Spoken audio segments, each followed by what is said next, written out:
తిరుమలలో మనం జుట్టు ఎందుకు ఇస్తామో తెలుసా?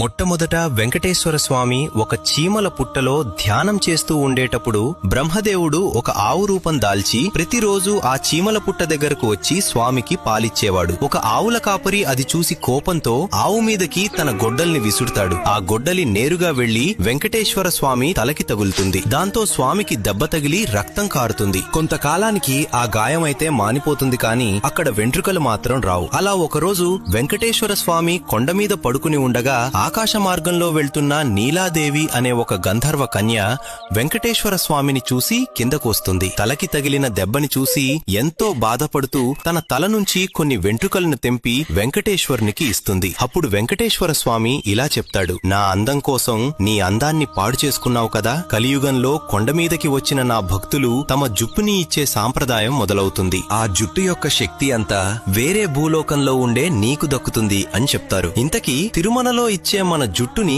ఏం చేస్తారో తెలిస్తే కామెంట్ చేయండి. తెలియకపోతే గోవింద గోవింద అని కామెంట్ చేయండి. Download ShareChat.